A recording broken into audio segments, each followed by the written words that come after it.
After 6 hard-fought years in the Premier League with Crystal Palace, has the time finally come for Wilfried Zaha to take a big step away from South London and establish himself at another club, maybe one with bigger ambitions, Stevie? First of all, do you rate him?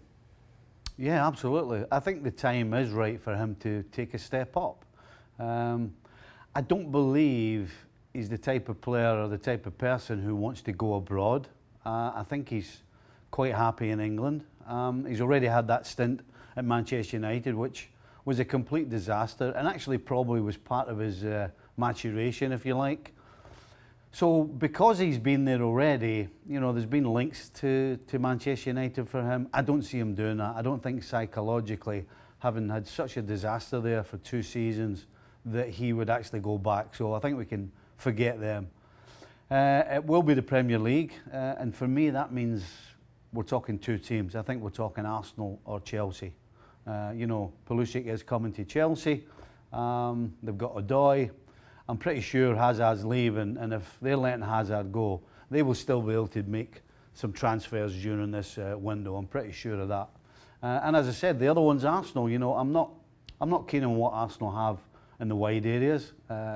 Iwobi for me, in the final third, has no end product. Mkhitaryan has had an absolute disaster, and so I guess those 2 would be the 2 I would suggest that he would have a choice of, and I think they would like him. I think both sides would suit him.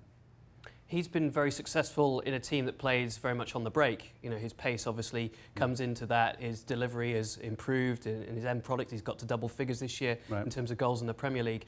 Do you think that he'll translate well, or his style will translate well to like an Arsenal or even a Chelsea if their transfer ban is overturned as you expect it to be?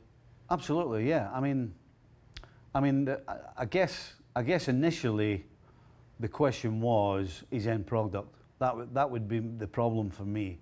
But as you've said, you know, this has been his best season as far as putting the ball in the back of the net. That means that when he's been in the penalty box, he's taken his opportunities because he has that maturity and that knowledge now to figure out the situation and find a way of getting it in the net. If you're playing for Arsenal or Chelsea, you're going to spend a lot more time than Crystal Palace ever did in the opposition penalty box. And so it makes sense for him to join one of those 2 clubs. It would be devastating for Palace, do you think, to lose him? Yeah, I mean, he's a bit of a cult hero with the fans. But you know what? I think Palace fans understand that if they have a talent like that, they understand that eventually he's going to take the next step. You know, I don't think they can expect him to spend his career with a mid-table Premier League side when he has the ability to maybe take that step forward and become a world-class player. Yeah, and so a move to somewhere else in the capital would be the logical thing. Obviously, a Tottenham Hotspur have been linked with him previously, as well as maybe now an Arsenal would be a good fit. If he had his pick, where do you think he'd like to go? Well, listen, I think every player wants to go to the best. But I think for him, he'll understand that he thought he was going to the best before and it didn't work out.